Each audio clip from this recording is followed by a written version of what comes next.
আমি কালো তুমি ফর্সা তাই বলে আমায় করো না হিংসা তুমি যার সৃষ্টি ওহে আমিও তো তার এক মাটিতে মিশে যাব কিসে এত অহংকার Hey, hello, assalamu alaikum. Welcome to English Extra. Today we are going to know about a famous person. Before disclosing his name, let us have a look at some of his pictures.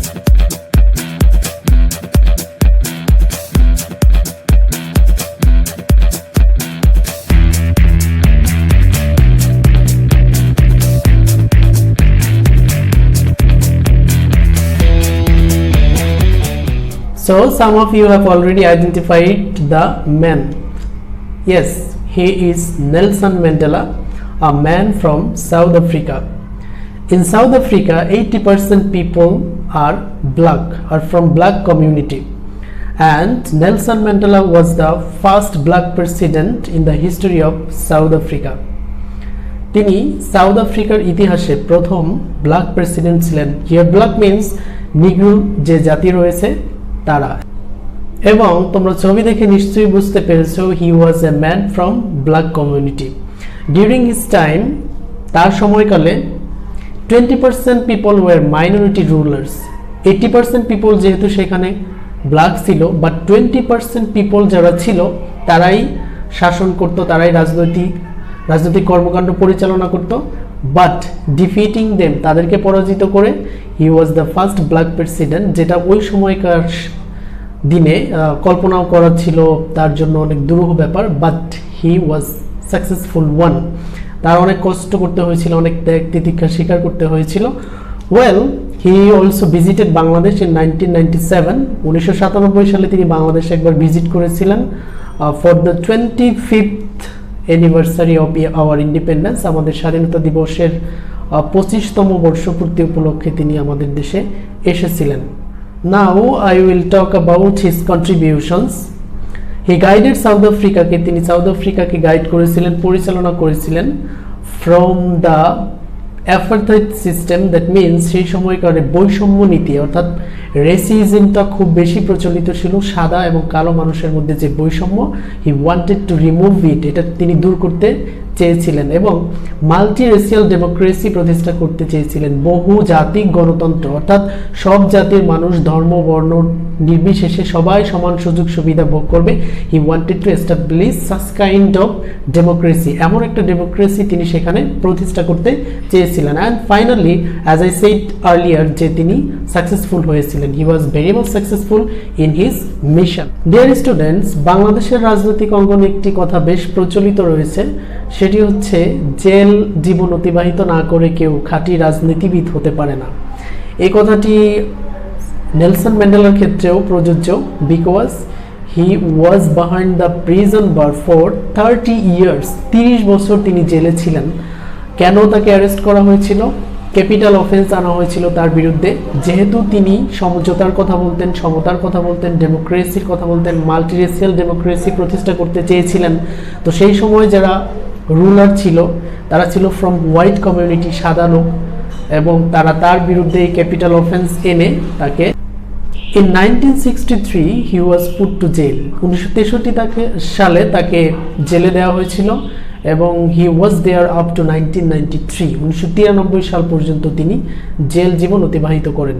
And he is called the most celebrated prisoner in the world. তাকে বিশ্বের সবচেয়ে celebrated prisoner বলা হয়, জেলার, অর্থাৎ তিনি জেলে বসে অনেক বেশি ফেমাস হয়েছিলেন। He was successful to attract the attention of the world leaders. তিনি বিশ্ব নেতাদের মনোযোগ আকর্ষণ করতে সক্ষম হয়েছিলেন। And he finally became successful in his mission. When he was arrested, he said before the court, যখন তাকে গ্রেপ্তার করা হয়েছিল, তিনি কোর্টকে বলেছিলেন, I have dedicated myself, আমি নিজেকে উৎসর্গ করেছি, for the struggle, সংগ্রামের জন্য, of these African people, এই আফ্রিকান লোকজনের স্ট্রাগলের জন্য আমি নিজেকে উৎসর্গ করেছি। I have fought against white domination, হোয়াইটরা যেখানে ডমিনেট করে আমি তার বিরুদ্ধে যুদ্ধ করেছি।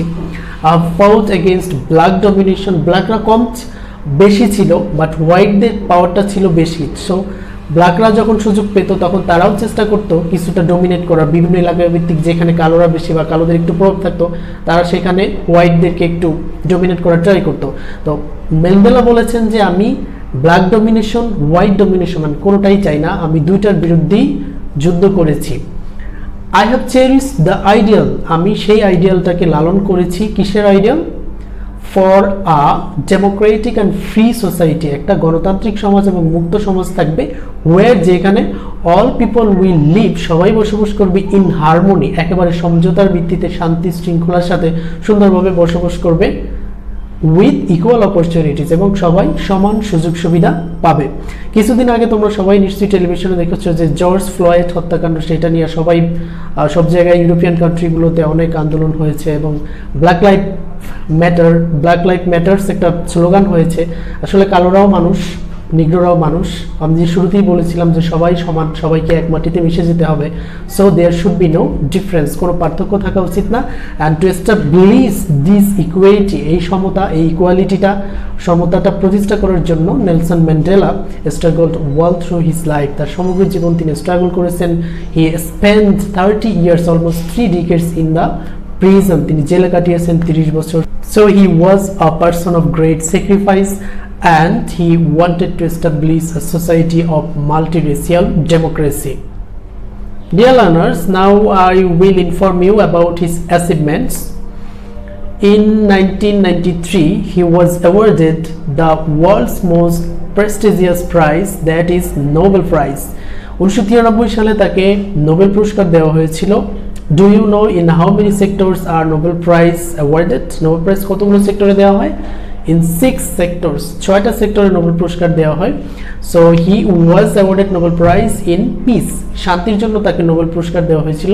Because he wanted piece, he wanted democracy, তিনি গণতন্ত্র চেয়েছিলেন, তিনি শান্তি চেয়েছিলেন। And in the next year, পরবর্তী বছর, দ্যাট মিনস 1994 সালে, he became the first black president in the history of South Africa. South আফ্রিকার ইতিহাসে তিনি প্রথমবার ব্ল্যাক প্রেসিডেন্ট হয়েছিলেন। So it was a huge achievement for him and for black community. 80% people black ছিল, সেখান থেকে ব্ল্যাকরা কোনো ডমিনেট করতে পারছিল না, কোনো জায়গায় তারা সমান অধিকার পাচ্ছিল না, সেখান থেকে তাদের সেই জনপ্রতিনিধি নেলসন ম্যান্ডেলা যখন প্রেসিডেন্ট হলো, so it was expected that everywhere there would be democracy and equal opportunities, এটা প্রত্যাশিতই ছিল। And his struggle was for that, তার সংগ্রামটাও ছিল সেই জন্য। And he said before the people, তিনি লোকজনের উদ্দেশ্যে বলেছিলেন, I have fought against discrimination, all kind of discrimination, আমি যুদ্ধ করেছি সকল প্রকার বৈষম্যের বিরুদ্ধে। I am to fight right now, আমাকে এখনও যুদ্ধ করতে হবে। And I will continue it for my until the death of my life, আমি আমার জীবনের শেষ পর্যন্ত এই যুদ্ধটা আমি চালিয়ে যাব। এবং তিনি যুদ্ধ চালিয়ে গিয়েছিলেন, তিনি সমান অধিকার প্রতিষ্ঠা করতে সক্ষম হয়েছিলেন। যদিও কিছু ক্ষেত্রে আমরা এখনও স্টিল দেখতে পাচ্ছি যে কিছু ক্ষেত্রে বৈষম্য রয়ে গেছে, but we hope one day all kind of discrimination will be removed from the world. Don't call me, I will call you, আমাকে তোমরা ডেকো না, আমি তোমাদেরকে ডাকবো না, এটা আমার কথা নয়। Nelson Mandela said that in 2004 সালে তিনি অন্তরালে চলে যান, লোকচক্ষুর অন্তরালে, এবং তখন তার লোকজনদেরকে বলে গিয়েছিলেন যে আমাকে তোমরা ডেকো না, আমি তোমাদেরকে ডেকে নিব। সো ইন রিয়ালিটি, বাস্তবিক পক্ষে আমরা দেখছি যে আমরাই তাকে স্মরণ করছি, তিনি আমাদের ছেড়ে চলে গিয়েছেন ইন 2013 সালে। So he was a man of respect, still we respect him and we will respect him until the world life, পৃথিবী যতদিন আছে আমরা তাকে সম্মান করব। The people around the world will respect him, তাকে সম্মান করবে, তাকে ডাকবে। আর তার সম্প্রদায়ের লোকজন তাকে আদর করে একটি নামে ডাকতেন, সেই নামটা হচ্ছে Madiba, it's a clan name for him, তার সম্প্রদায়ের লোকজন তাকে এটা ডাকতো। সো ডিয়ার স্টুডেন্টস, এই টেক্সট তোমাদের বইয়ে রয়েছে ইউনিট 1 আর লেসন 2, সেখান থেকে তোমরা টেক্সট আবার বাসায় যদি একবার দেখো তাহলে আমার তথ্যগুলোর সাথে পয়েন্ট অফ অর্ডার যে তথ্যগুলো বললাম সেই তথ্যগুলোর সাথে মিলিয়ে নিতে পারবে এবং টেক্সটটা বুঝতে তোমাদের আশা করি অনেক সুবিধা হবে। So thank you for being with me, and one more thing, if you do not subscribe my channel, please subscribe and hit the bell icon so that you are notified as soon as I upload a new video.